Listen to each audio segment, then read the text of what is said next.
We come to the African habitat, the African cottage. I wish that intellectuals and architects would develop a program to prevent the disappearance of the African cottage. The African cottage must not be allowed to die out and be replaced by cement, concrete, and buildings that are suitable for Scandinavia, the Eskimos, Iceland, Greenland, and Alaska. We should not bring these to Africa because they are not suitable for us. It is the African cottage that is suitable for the African environment, the African climate, and the African customs. It is inexpensive since it is built with readily available local materials, and the family builds its own cottage by itself. We have lived in cottages for centuries without experiencing any harm. On the contrary, we are very healthy. The cottage is sanitary and needs no air conditioners that we have to buy from Europe or gas that is injected into the air conditioners.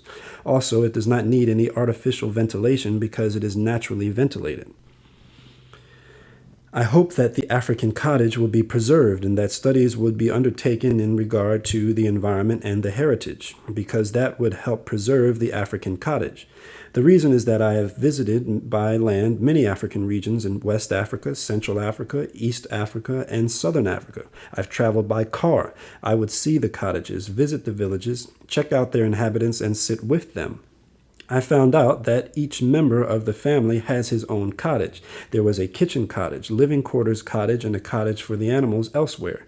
When I jokingly told an African, "We could give you a fancy car like a Cadillac or a Mercedes or a Rolls Royce," he said, "I have no need for a car. I am settled here and I have everything."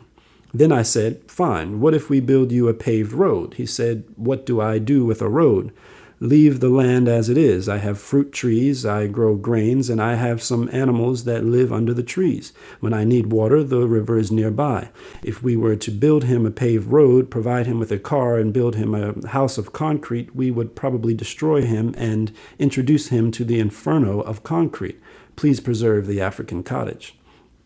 I hope that your historic gathering will result in something regarding language, religion, the cottage, and African dress. I hope that we will not replace African dress with European dress because European climate is different from ours. Their buildings are different from ours. We walk on foot and ride beasts of burden while they board satellites and trains. When we have an African astronaut, he will be dressed like an astronaut. But now our children, our women, our elders, and our kin must insist on African dress, which was designed to suit the African atmosphere and the African environment. Please do not westernize it one day, because we will be deformed. Our religion was deformed, our language was deformed, our habitat may be deformed, and then our dress will probably be deformed, after which they will change our food, beverage, and cuisine. Our African cuisine and our African food must stay the same, and we should not be dazzled by America and Europe. We go to their restaurants there and see those eating roaches and frogs and prepare all kinds of dishes, which suit them and do not suit us. There is food in Europe which if we in Africa were to eat, we would possibly die. I was once in Britain in 1966 attending a course as a lieutenant, and I heard people in England telling their children, "Don't eat pork in the months which lack an R, which are May, June, July, and August, because these 4 months are the summer months, which means that pork will be harmful. When we, in a hot climate, eat pork, it could cause us great harm, as can be proven medically. African cuisine and African food suit us and suit our nature and our environment. Our animals whose meat we eat and whose milk we drink, our land, our soil, and the plants that grow therein are different from theirs. So I hope that they will not strip us of our dress and our food, and that they will not come into our kitchen, our homes, our religion, and our language and strip us of all these constituents of our identity. I would like Africa to have a frame of reference and stability, and I have written about that. I have a website, Al-Gaddafi Speaks. Its address is www.algaddafi.org, which you can access in Arabic, English, and French. I always write my thoughts in that site for the world. I have written about authority and stability in Africa, and I hope that you will read it.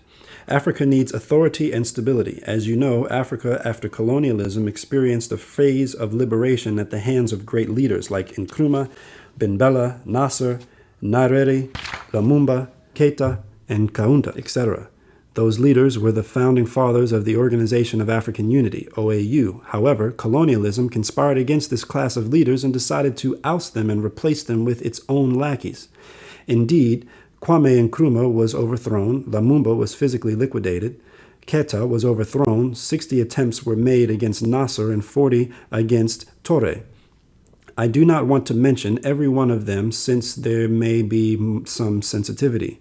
The point is that Africa under those leaders experienced its golden age. They founded the OAU and evinced the will of liberation and displayed the determination to unite. Africa had advanced, but colonialism conspired against them and overthrew them. Following this stage, Africa entered the phase of military coups d'etats. Thus, the rulers of Africa became military personnel who only knew military science. Some of them were not commissioned officers who had been promoted into the officer ranks. Sometimes it was the non-commissioned officers themselves who staged the coup. African leadership became very weak because this class has no knowledge of politics, economics, society, technology, management, and science. So Africa experienced the farce of military coup, and I myself was a witness. Every African state experienced 3 or 4 coups, and the only result that these coups yielded was a succession of officers and a period of instability. This was followed by the third phase, the phase of pluralism and elections. Coups are like elections. In Arabic, the 2 words rhyme, but I do not know about in English and in French.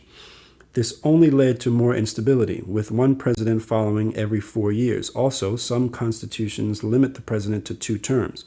Assuming that the president is good, then why should the will of the people be reined in after 2 terms?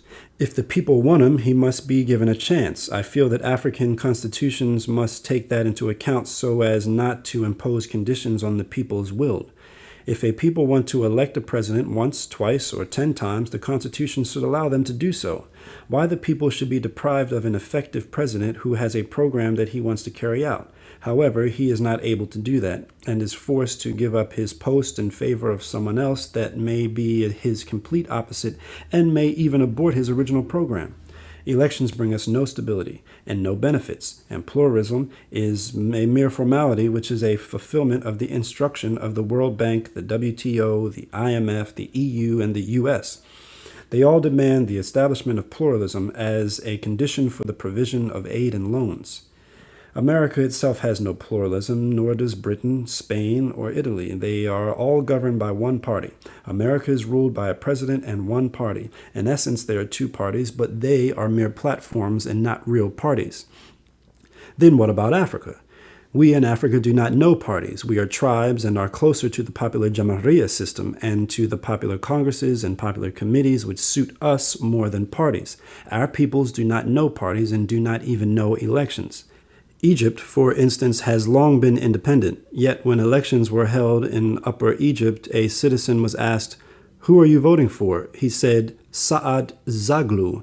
The said Saad Zaglu died in 1920, but was still on the mind of the people. In a nearby African country, they distributed pictures of the candidates so that people can identify them when they see their pictures on the box.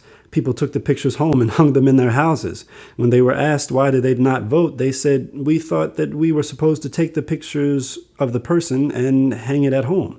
We did not know. Even referendums are not known to our people. These things do not suit us."